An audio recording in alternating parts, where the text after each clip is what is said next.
Here we go. Hi, everyone. I'm Leela Harris, and I'm here with Narava Nash and Kendi DeLay-Gill, and we're Dalian Method Facilitators, and this is episode 3. And today's theme is other people's suffering. And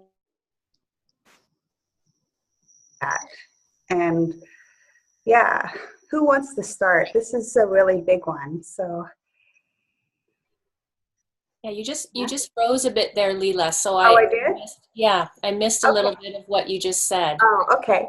Yeah. Well, I was just saying that our theme today on episode 3 is other people's suffering.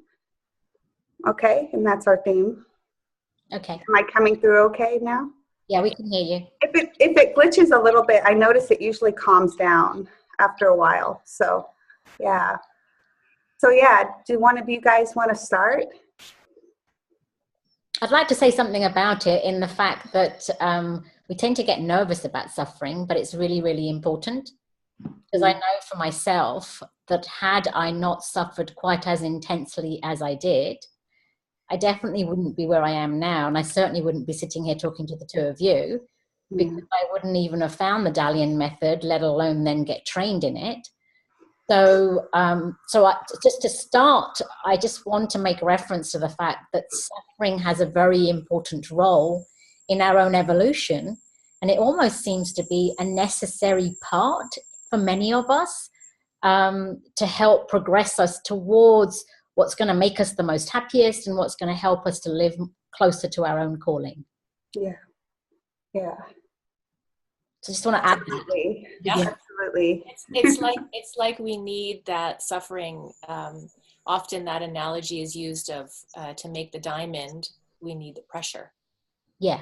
All that pressure, Yeah. the pressure or the suffering is what helps us become that beautiful diamond that we all are inside.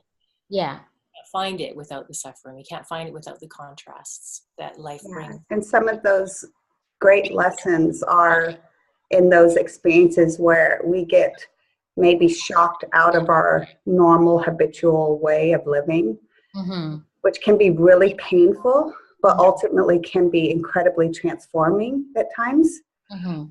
And those things that we resist so much is often where our greatest lessons are, which on a soul level, I think there's being like a choice being made on a soul level, even if we're not aware of it. Yeah. I remember as a child thinking about adults around me and not understanding why so many of them looked sad, and hearing about the stories of whatever they were sad about and thinking, my God, they're all going through lots of tragic situations. And it's only now, with the benefit of the wisdom that has grown through working with Matter in the last 10 years, that I can genuinely say that my own resistance towards suffering has begun to fall away, and I have a much better, broader understanding of it. But really, from childhood, many of us are seeing these things around us, and we are wondering, like is life an easy place to be in? Is it here for us to enjoy ourselves, or is it actually here for the best part for people to just get caught in the suffering? Yeah. A lot of people get stuck there, right? Absolutely. There is a difference between getting stuck in part of it and not being able to use it as that fuel for transformation, right? Yeah. Yeah. What were you going to say, Narava? Well, I'm, just observing lately, particularly because there's lots going on for me to learn about, to have experiences around this topic. And also through my whole life, it seems that, it's one side of the pendulum swing or the other. It's people trapped in the suffering and wanting to continue to focus on it. And that's where the conversations revolve around. Supporting and sympathy rather than empathy, that whole thing. Or else the other side of, always talking about the silver lining and always talking about, but like just kind of glossing over.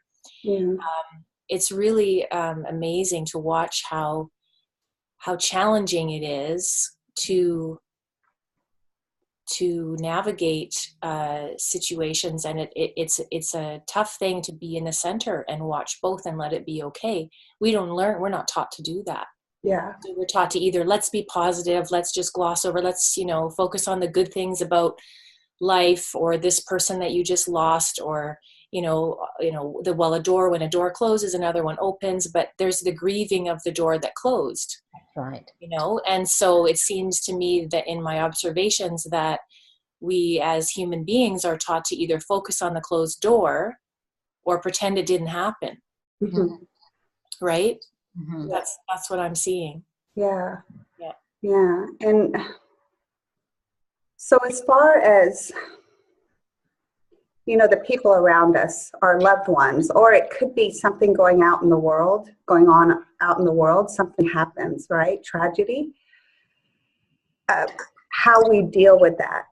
Someone close to us is suffering. And I know that it's been a long process for me in understanding that, where earlier in my life, I was very much in that, what you call, I guess, codependency, where it was just, all I knew was fix it, try to help the person and fix it with wherever I was, whatever was going on, like the solutions in my mind, I would just try to help them fix it. And then, suffering myself from that need to control and interfere. And then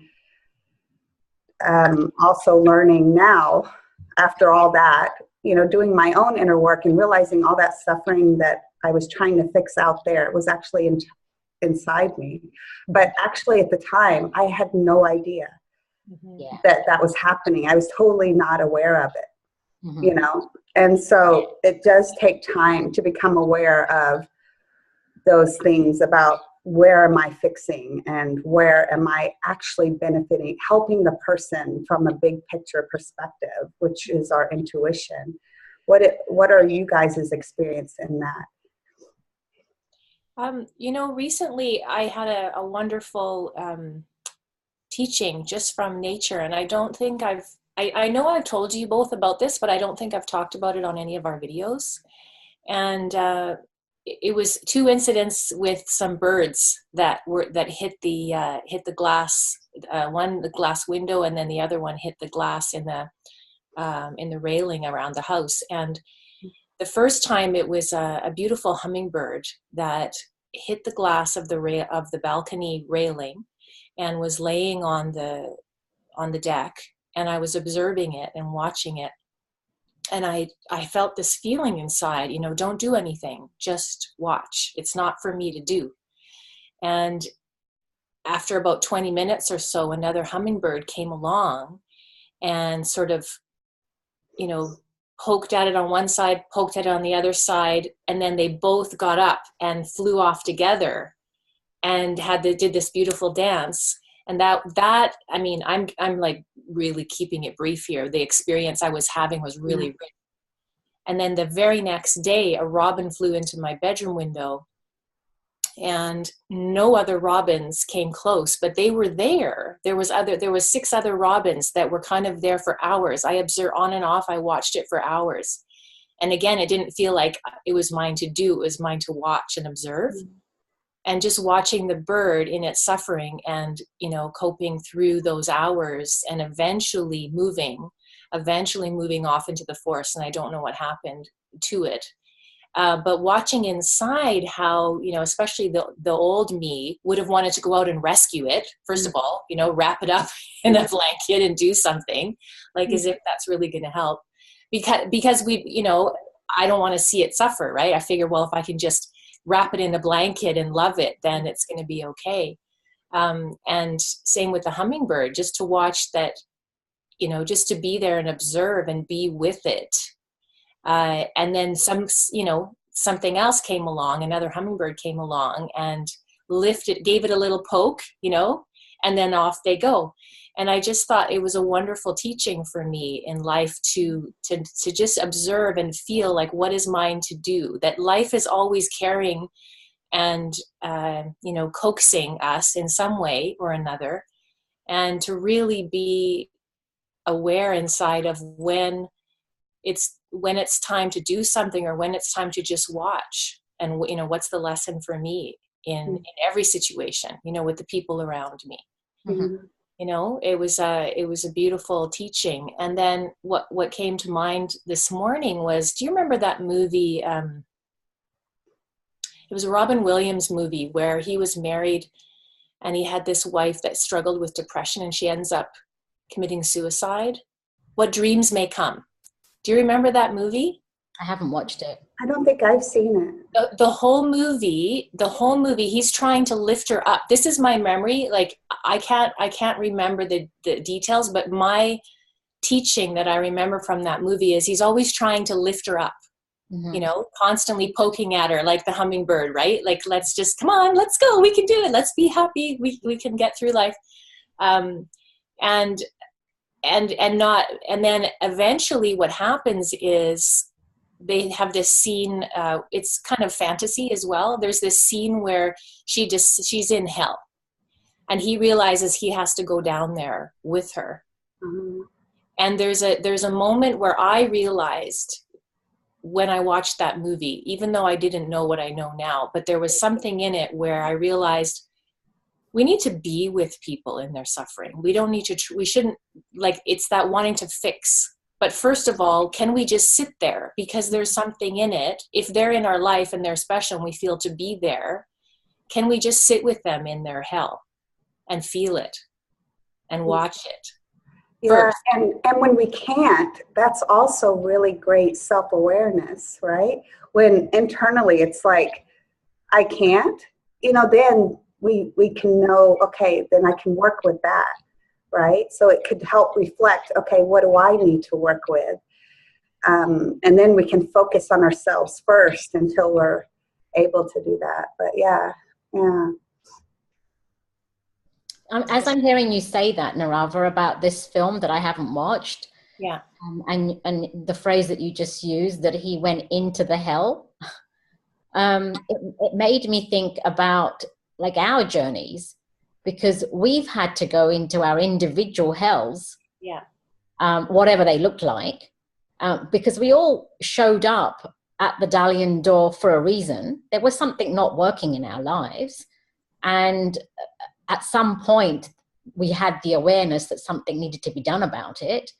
But the needing to be done about it has basically been that. We've had to go into our individual hells and untangle the pieces that we believed in that proved not to be real.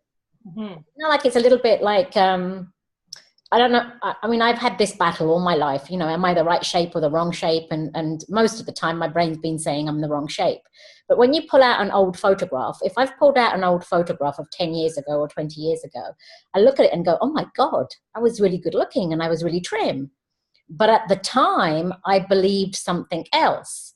So there's a distance. And then as soon as that distance has arisen in time, I can see the truth of what that picture was showing rather than what I believed at the time. Mm-hmm. And that's what's been happening to us in our own sort of diving into our individual hells. There was something we believed in, which proves not to be true.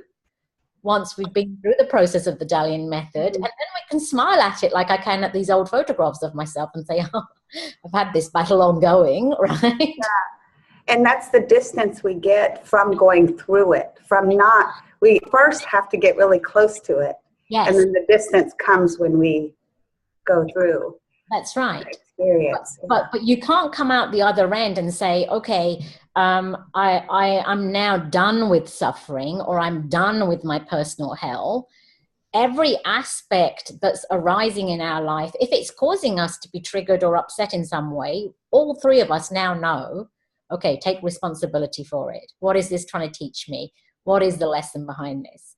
Like, I had a mild back pain yesterday as a result of sitting in a meeting inappropriately. I knew that I was sat a little bit lopsided, and of course my back hurt afterwards. But in days gone by, the typical answer would have been, I'm in pain, go get a painkiller. Whereas now, that same thing, I'm in pain, automatically says, okay, there'll be a lesson in this pain. I wonder what my body's trying to show me, even though it arose as as a result of sitting in the wrong way, I still have the awareness that says there'll be some teaching in it now. Yeah. Yeah. And that's another thing to remember, that like we have grown so much through our own experiences, and even the places that we would call hell or like the bottom, and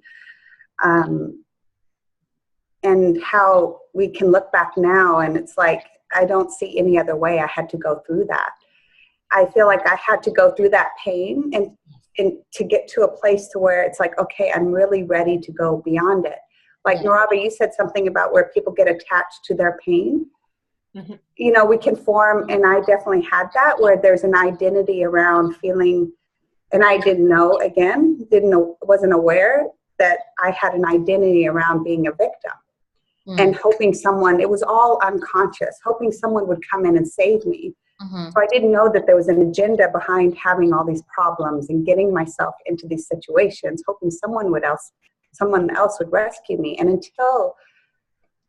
someone had rescued me every time, if people loved me the way I wanted them to love me, even though I didn't love myself, if I got all those things I wanted from people, I would be probably, I don't know where I would be. I would probably still be in that pattern, because I wouldn't have had to experience the pain of not getting what I wanted, not getting rescued, and still finding myself, in those like struggles. It wasn't, going away, and then I had to work through it. So my being in that pain and being identified with it was needed in order to finally let go and do the work and let go of the identification of that.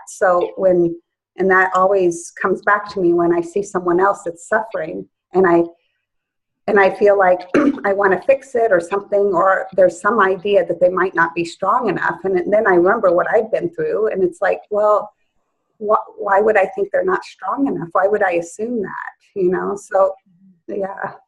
And then would I be rescuing them from their learning if that's what needs to happen, But I guess in that conversation also begs the question that you're not choosing to interfere. Do you still offer some guidance? Because we know that we've been helped. Absolutely. Dalian Method. Yeah. Yeah. So is it ours to even mention that there's a way through it or out of it? Or like even that, like it's a delicate thing, isn't it? To know when to speak and say something, and when to just understand that this person is in suffering, but they're going to stay there, and there's nothing to be done, like you're saying, in terms of examples of the robins, right? Yeah, and that's where we really have to. It's a process. I know it has been for me to listen to my intuition and kind of being aware, is this coming from fear or wanting to control the situation? And then if I feel like that's happening, then I need to go inside and try not to act on that, at least. And then sometimes it feels like, okay, don't hold back and express my truth about something I've experienced, that, not to do passive where I can't, like a rule that you can't interfere, because then that would become a conditioning. That the mind is saying you can't say anything when the person's suffering, right? We don't want to fall into another conditioning. It's about awareness, right? Yeah. And staying fluid to the moment. Exactly. Which will call for who knows what in the moment, right? It could be anything. Yeah. Yeah. I guess you're going through a lot of this as well, Narava, right? With your mother, because most of the time I'm assuming that you're not feeling like you've got a solution as such to offer her right now. It's more just to be in her presence, I guess. Yeah, it's a real it certainly calls for a lot of presence and listening inside, because there's immense suffering that she is experiencing, and I'm not trying to fix it, but yet I'm here with her, and there are sometimes things that I do that are helpful, and other times it's just to listen and let her be where she is. Last night was particularly challenging, but this is a person who for whatever reason, like I do trust in the flow of life and why things happen the way they do for people. Mm. And for my mother, you know, her husband died 5 months ago. You know, at the same time, she's dealing now with her own terminal diagnosis. She lost her brother this week, who was her rock, and he was there for her during her journey with my dad. And he even sat beside her at his funeral, and has, you know, been here for her diagnosis and everything. And it was a real shock. I'm really glad I was here. And then on top of all of that, she's losing her memory, and she knows it. And that's probably the most painful part right now. And to sit with somebody. So I have tried doing some Dalian method with her. Oh, you have? Yeah. Wow. It's pretty challenging and tricky. And I don't at this point know whether it's the right thing for her. What I feel at times is just to ask the right questions, just to keep pointing her inside herself. You know, why is this happening? Or what do you think? She's got lots of big questions, and she has lots of pain and a lifetime of suppressing things because she didn't know any better. So it's all, you know, it's all here in her face all at once. And so why am I here? The question I keep asking myself is, you know, I'm part of this equation. I'm right here with her. Yeah. You know, why am I here? And I feel that movie came to mind this morning after a very intense night last night in the discussion with her. And just to be able to not try and fix it right now. This is a really intense time where that diamond that she is going under immense pressure. And can I sit with her here in this place and just watch it? And what's my learning? You know, I don't have the answers right now. I don't have her answers. I don't, and I'm not clear what I'm supposed to do other than to just keep breathing and watching. Most of the time I'm in deep compassion, but other times it does break my heart. So that's where I know there's a hook for me, right? Right. Yeah. Yeah, and as you're saying that, I'm recalling a moment where I remember talking to Madda about the fact that I had yet again been crying, and her phrase really struck me in my chest, like it was. She goes, "Kenny, there's nothing wrong with crying. Nothing wrong with crying at all. It's just that you've got to keep going until you get to the bottom of it." Yeah. Right? Yeah. And I guess in some ways, like with what your mother's facing, by the time she's sort of like got to the bottom of the whirlwind that she's in, she's going to face the inevitable question, and that is about death. Yeah. And it's sort of in every direction for her right now. And she's talking about it a lot about, you know, what's going to happen after she dies. And more about like, you know, why do I want to go on living at this point, you know, facing losing her memory, and she's recognizing all those things, but there's a lot of grief. But yeah, to get to the bottom of it, I don't know. I don't know if that's possible, when it's going to happen, if it's going to happen in this life. Like, I have no idea. Yeah, well, if we think about Eckhart Tolle, remember that moment where like he's ready to commit suicide and he's just in the throes of almost about to, because life's too much. And then there's a separation. There's an immediate separation that he's not the mind that wants to commit suicide, that he's something else. Yeah, there's a sudden experience. Yeah, and that sudden experience took him out of the suffering instantly. Yeah. So we don't know what's possible for any of us. It doesn't necessarily mean that that's how it's going to work but that's just one of possibility that, Yeah. Like when we had our friend last week or the week before, when he went through his brain bleed, or what we thought was a brain bleed, and the stroke. Or what we thought was a stroke. Yeah, I mean, nobody was to know the profound experience he was going to have during that, because the label is, oh, it's a stroke, and possibly perceived as being suffering and bad and painful. And the same thing with Jandy when she had her accident. I just want to explain a little bit. She's talking about a friend of ours, a mutual friend of ours, that was taken to the hospital for a stroke and is now at home and doing fine, and talked about how he had this amazing, beautiful experience where he's no longer afraid of death. And for him, that it's all been beautiful, even though the people around him were scared or worried at times. Yeah. And the same thing happened with Jandy when she fell out of the balcony. She had a very expansive experience, and yet the family was in the, oh my God, this is awful. But yet inside, she was feeling huge. So even this, I think, helps us to see that when our brain understands something as being a bad situation, we don't know what the person's going through. Yeah. And I've become aware of this recently in my life, so I'm not much into prayer, and a lot of us here, we're more like meditating and watching our breath, but some people use prayer, and that's fine. But whenever something happens, there's often praying for others.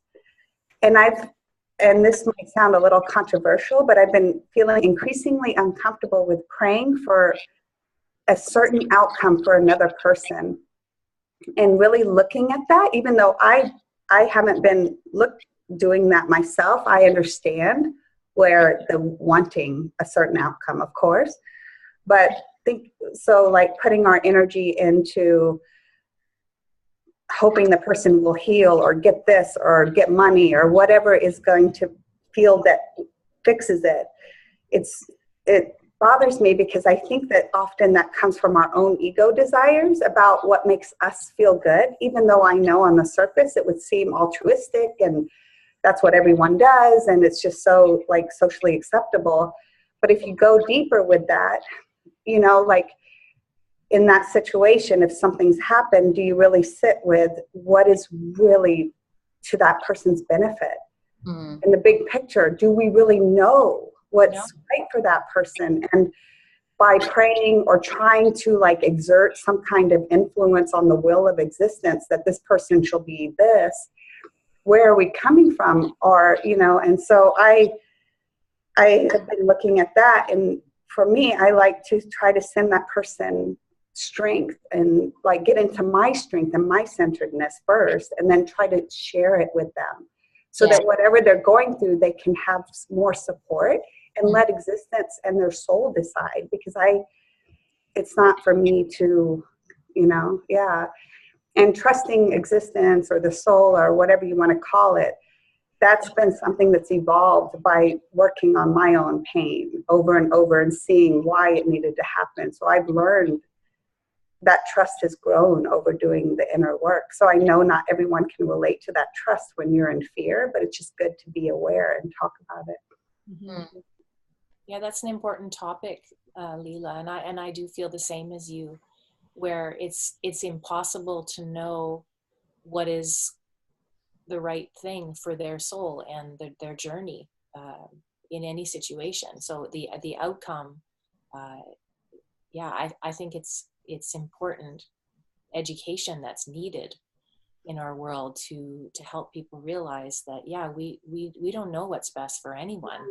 It doesn't matter how much we think we know somebody. It's impossible to know what the best outcome is for any challenging situation. So just to be with others and trust that life is unfolding as it needs to is the best gift we can give people, right? Yeah, and to work through the places where we don't trust. Yeah. To be honest with ourselves. And we don't need to judge where we want to control or judge, do that, but just to kind of recognize that there's something going on in us. And what you're going through is pretty incredible, because that brings up fear of death.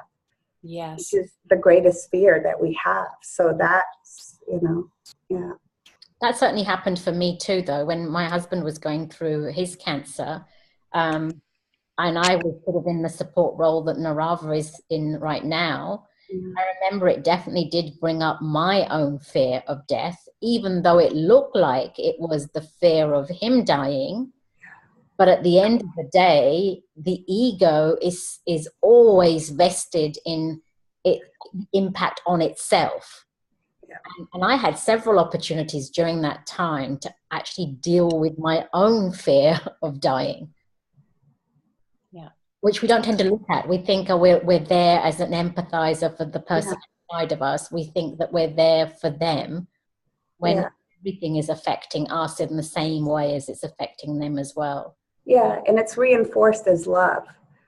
And also that whole reinforcement, I mean, love has so much about it that is not really right. That is actually not true in the real sense of genuine compassion. But if you love someone, you'll suffer over them, or you'll cry over them, and you'll spend 10 years grieving over them. And how that's a sign that you're a good person and that you really love them. And I don't think that's true. I think that just means you're holding on, and that the grief hasn't been worked fully through. And it's nothing to do with the other person. It's actually only to do with ourselves. Yeah. And our need, because they've left a void, and that void hasn't been filled, and it cannot be filled by anybody else.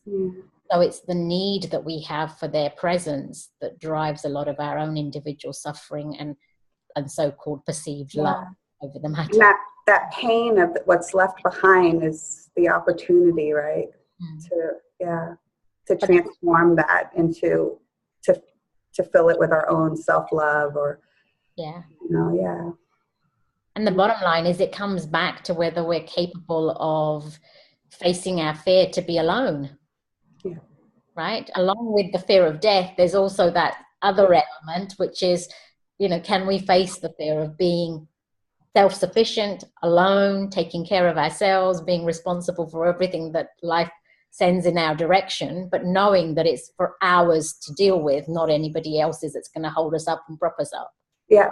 And that's not exactly something that is encouraged in normal society from childhood. We don't see normal, the conditionings, everyone's acting from these fears. And I think children are so aware, but then they learn to fit in, and then they learn to be driven by fear. And then we have to kind of work through those things that we learned from the world, Yeah. When we were in the workshop last weekend, Mara was talking about the home environment and how, a parent or parents have like their box, right? And then the kids need to be in the box, and she goes, and then the child goes out there, and the parents goes, "Come back, this is my box, it's a safe one, stay here. And then the child goes somewhere over there, and it's like, no, come back, this is the box, right?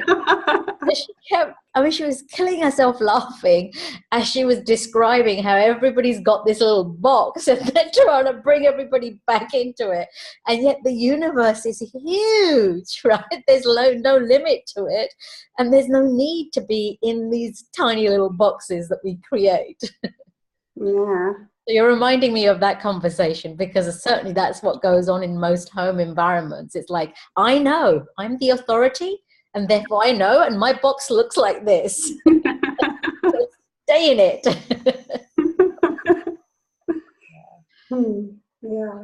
Yeah. We come to a natural end on this conversation about... Well, is there something else we can add about witnessing suffering?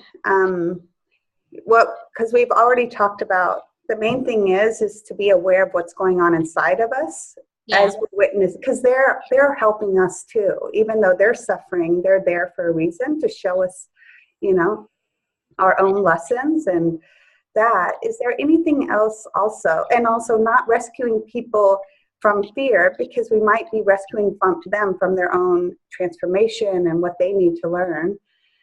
And what do you guys, and I know you guys have, I'd like to say because something. You have children also. I feel like you have a deeper perspective, because I don't have children. So, yeah. I mean, I'd like to add something about the types of things that create suffering. Okay. That are like, they're very subtle, but they exist in our world. Like, for example, the Cinderella story. So if we're reading the Cinderella story, and in many homes that is being read, somehow you're programmed to believe you're going to get rescued by a man.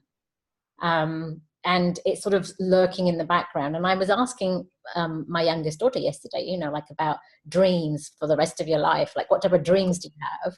And she smilingly says, well, it's about the partner. So or part of it is about the partner, right? And so She's 16. She's 16, or she'll be 17 in a couple of weeks. Mm-hmm. So what that made me think about was how that's so tied in with my own idea of a dream. Like in a family, you're wanting this idyllic utopian partner, you're wanting these idyllic utopian children, and you want harmony. Like this is, I'm talking for myself, like I want harmony, and I want like the communication to be really open and authentic and honest and flowing, but it's all part of this sort of dream, that this sort of fantasy world can be created. And in many ways, we do know, those of us that have been working with the Dalian method, we do know that utopian sort of joyous, graceful, celebratory feeling is possible, and that we can respect each other in that way. But it does take two to tango in that. So each person has to take responsibility for their aspect of themselves. That's good. Yeah, thanks for pointing that part out. Yeah, because we can only do our part of it. Yeah. Yeah, and also be mindful that we're not we're not deliberately stuck in suffering. So many things in society are created in a way that you fall into it. Like it's almost like quicksand, the world that we're in. And there's somewhere where we could fall here and somewhere where we could fall here, because it's created for us to sort of fall. So that once we've then had the fall, we'll find our way back out again. Mm-hmm.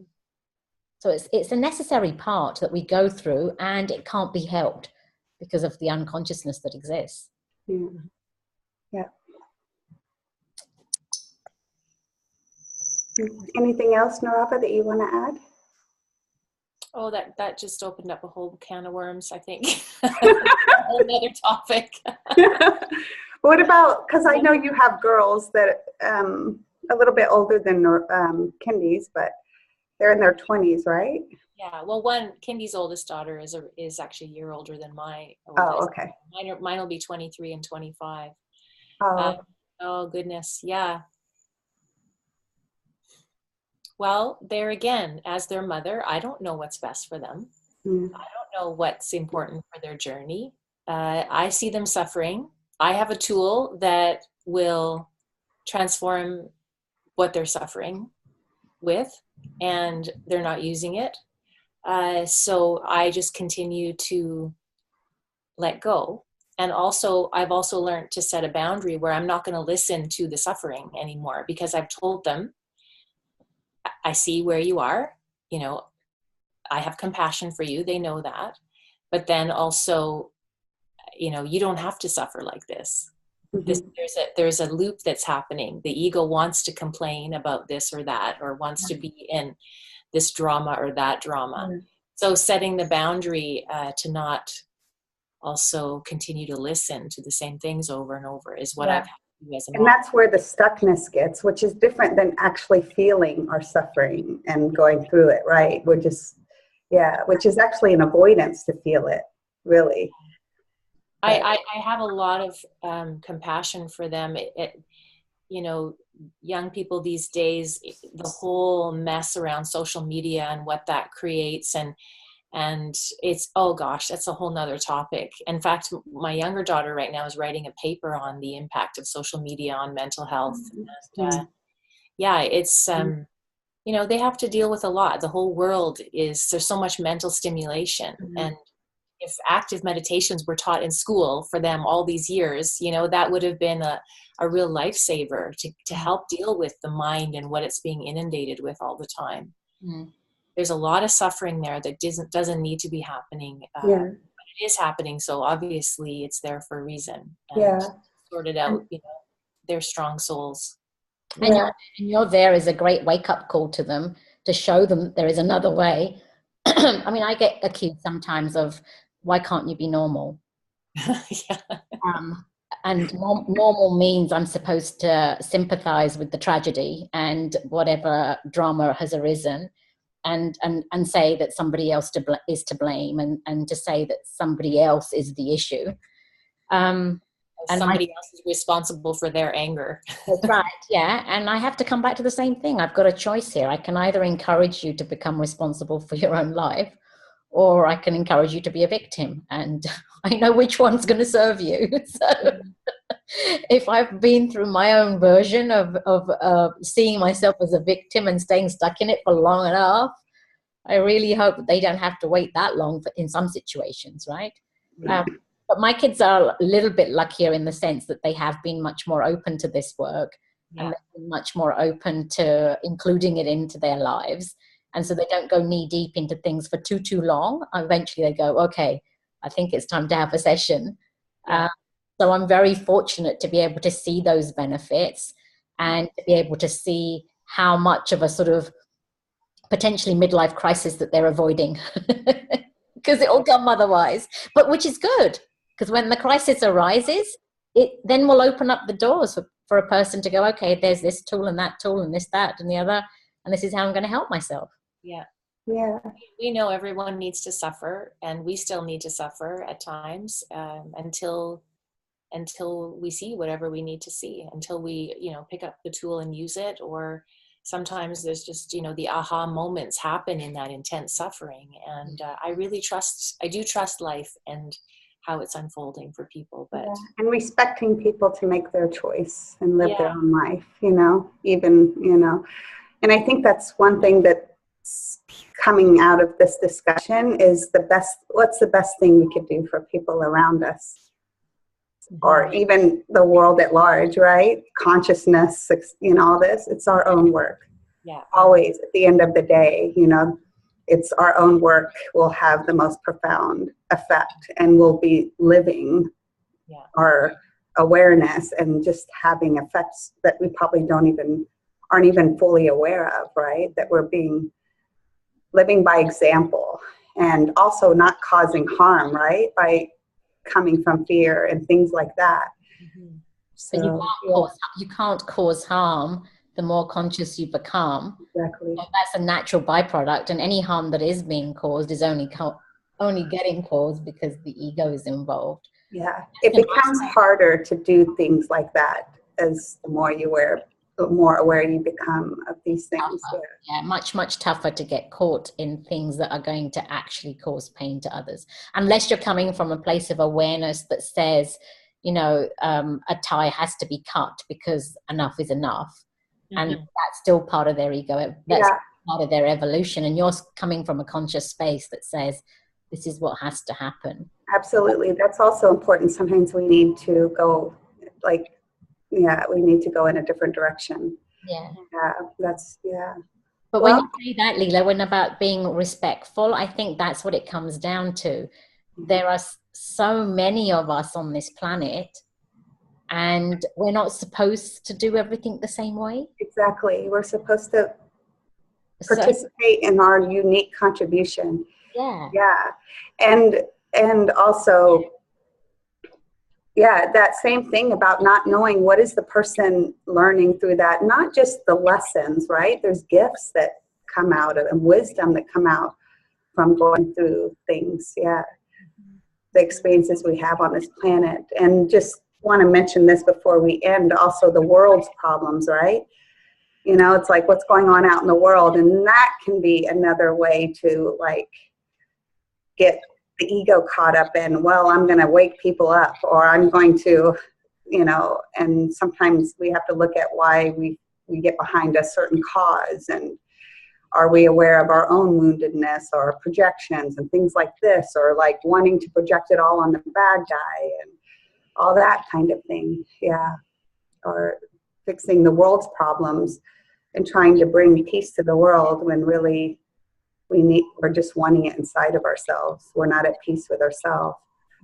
So, and to see that what we're seeing in the world is actually it's the macro scale of seeing something outside that does exist in its micro form inside too. And when you get to the point of seeing it inside you, then it doesn't affect you when it's visible to you on the outside. It doesn't affect us in that it won't drag us. It's a different effect. You can still be affected by it, but it's not like a drowning in it, right?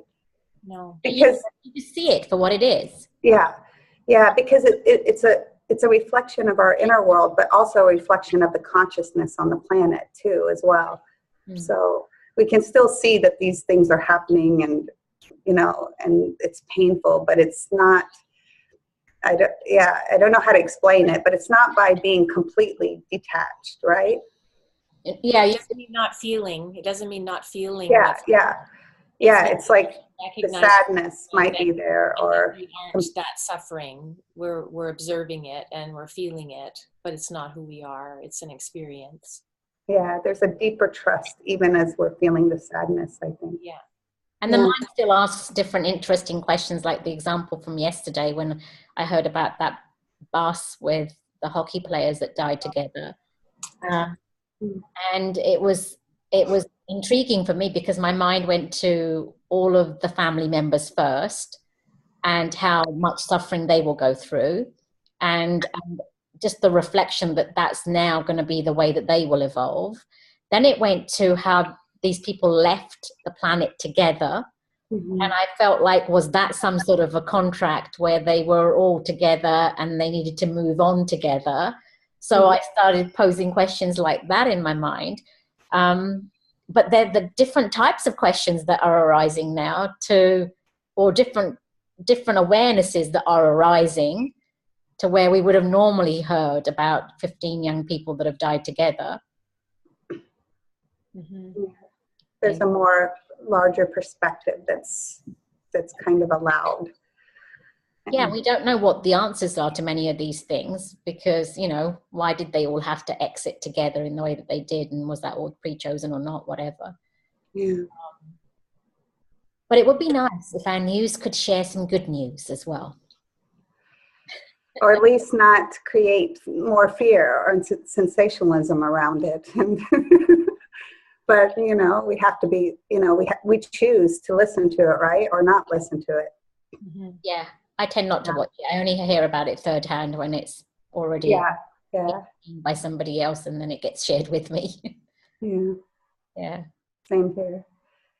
All right. Well, any last words? Well, just in summary about, the topic of suffering and people suffering around us and our own suffering, it's that reminding ourselves that it's okay to grieve the closed door. It's okay to look for the open door. And they both have to happen at the same time. The same thing with, the birds that I mentioned at the beginning, being able to be with people in their suffering. Sometimes it's our job, sometimes it's not, to do something and to really check in inside, what's mine to do, and what's happening inside when we're observing the sufferings. There's a lot to continue to, because there's so much suffering in our world. It's definitely our opportunity day to day to watch inside our own selves.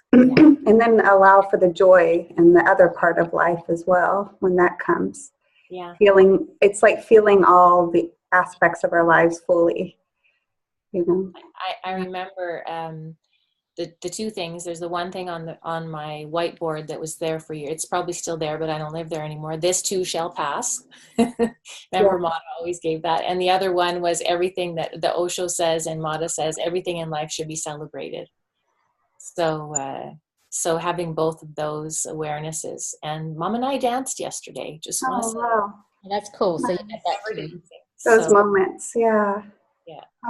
Well, I think what I'd like to say, Leela, is take your time. So every person has their own timing on the speed of their own evolution and how they process suffering. And there's no shortage of time. So we're on a journey, and we'll go at the pace that's relevant. And if you need to be in a certain state for longer, that just happens to be what you need to be in. Mm-hmm. So not to discount the beauty behind suffering and its purpose, and not to discount how long it takes you to actually get it. Like whatever it is that existence is asking you to get, it's all okay. Yeah, the less we judge what we're going through, this so much better, right? The self-judgments. Yeah. Because there's a danger in that conversation with what we're having, is that we're giving people the impression that suffering is a bad thing and then you've got to get out of it. Well, there's a purpose behind it, and there's a pace that is relevant to each person's journey. And I think that's part of trusting life. It's like, I'm going through this, and this is what I'm going through, or this is what's happening, and that's part of life too, you know? Yeah. Yeah. Yeah. Thank you, guys. Yeah, thanks. Thank you. Bye-bye. Thanks, everyone, for watching. Thank you.